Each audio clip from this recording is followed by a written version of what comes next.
భక్తి సమాచారం. వాట్సాప్ ఛానల్లో జాయిన్ అవ్వండి. అన్ని విశేషాలు ఎప్పటికప్పుడు తెలుసుకోండి. బిగ్ టీవీ ప్రేక్షకులకు నమస్కారం. ప్రస్తుతం మనతో పాటు ప్రముఖ ఆధ్యాత్మికవేత్త, జ్యోతిష్య పండితులు డాక్టర్ గుండెపూడి శివ సుధీర్ శర్మ గారు మనతో పాటు ఉన్నారు. ఆయన అడిగి మనకున్న సందేహాలకు సమాధానాలు అడిగి తెలుసుకుందాం. నమస్కారం గురువు గారు. శ్రీమాత్రే నమః. శ్రీ గురుభ్యో నమః. గురువు గారు, పానమట్టం అంటే ఏంటి గురువు? పానమట్టం అంటే సోమసూత్రం అంటారు నాన్నది. ఓకే గురు. సోమసూత్రం. ఇప్పుడు పార్వతీదేవి పరమేశ్వరుడు, ఓకేనా? ఓకే గురు. శివలింగం పెట్టేటువంటి ఒక కింద ఇది ఉంటుంది కదా, సోమసూత్రం నీళ్లు పోయేటువంటి పాత్ర ఉంటుంది కదా, ప్లేస్ ఉంటుంది కదా, దాన్ని పానమట్టం అంటారు. ఓకే గురువు గారు. పానమట్టం. అలాగే సోమసూత్రం అని కూడా పిలుస్తూ ఉంటారు. కొంతమంది కొన్ని రకాలుగా చెప్తూ ఉంటారు, కొంతమంది అసలు శివుడు ఉద్భవం జరగడమే ఆ విధంగా జరిగిందని కొంతమంది చెప్తూ ఉంటారు. దీంట్లో చెప్పాలి అంటే సృష్టి ధర్మం అని చెప్పుకోవచ్చు. సృష్టి, పార్వతీదేవి పరమేశ్వరుడు, సృష్టి మూలం, ఆది దంపతులని చెప్పి పిలుస్తుంటాం కదా మనం పార్వతీ పరమేశ్వరుని. దీనికి చిహ్నంగా, సూచనగా పార్వతీ పరమేశ్వరుడు పానమట్టం మీద శివుడి మీద ఉంటారు అని చెప్తూ ఉంటాం. ముఖ్యంగా మనం ఎంతసేపటికి పానమట్టం ఉందా, శివలింగం ఉందా, ఎలా ఉంది, ఇవన్నీ చూస్తూ ఉంటాం. మనం శివుడికి అభిషేకం చేస్తాం కదా నాన్న, దేవుడికి అభిషేకం చేస్తాం కదా. శివుడికి అభిషేకం చేసినప్పుడు ఏమవుతుంది? ఏం పోసినా వెళ్ళిపోతూనే ఉంటాయి. పాలు పోసినా, పెరుగు పోసినా, నెయ్యి పోసినా, తేనె పోసినా, నీళ్లు పోసినా, ఇంకే రకమైన విభూతి పోసినా, ఏది పోసినా కూడా కిందకి వెళ్ళిపోతూనే ఉంటాయి.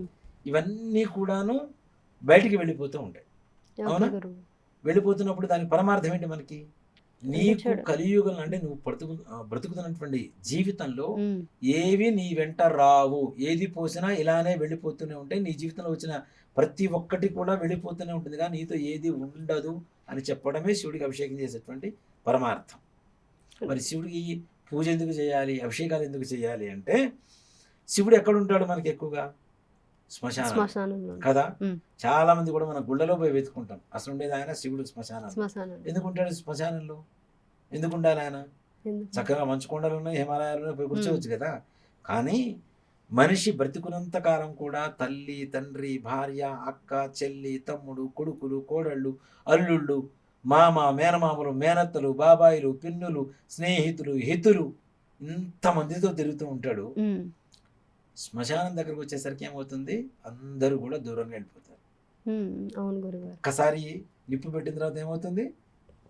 కాటి వరకు వచ్చారు కానీ కాటి లోపలికి అయితే రాలేదు కదా.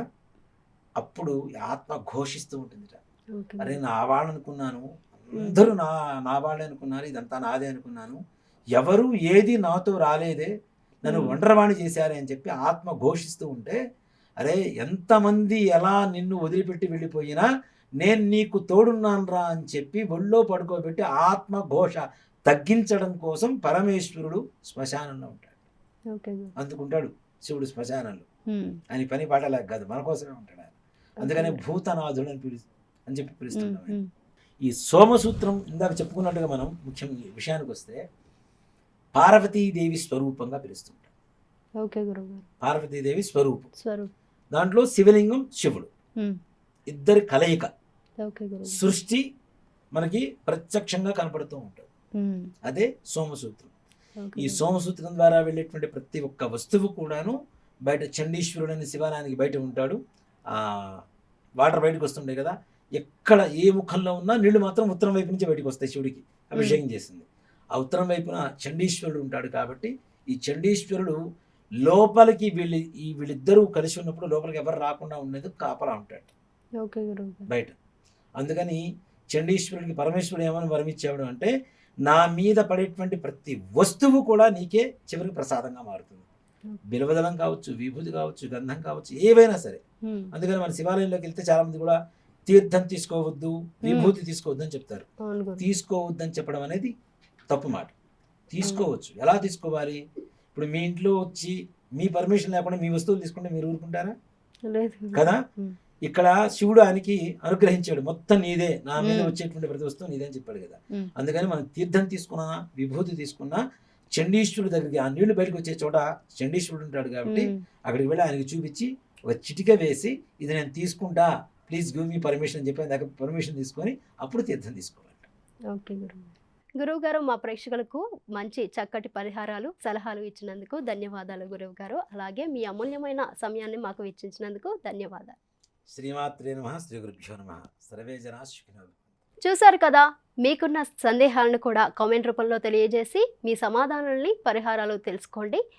సో ఇది వాల్టి ఎపిసోడ్. మరో ఎపిసోడ్లో మళ్ళీ కలుసుకుందాం. అలాగే ఇలాంటి వీడియోస్ కోసం మా ఛానల్ని సబ్స్క్రైబ్ చేయండి, షేర్ చేయండి. మరో ఎపిసోడ్లో మళ్ళీ కలుసుకుందాం. అంతవరకు సెలవు. నమస్కారం. For more videos like this, subscribe Big TV channel.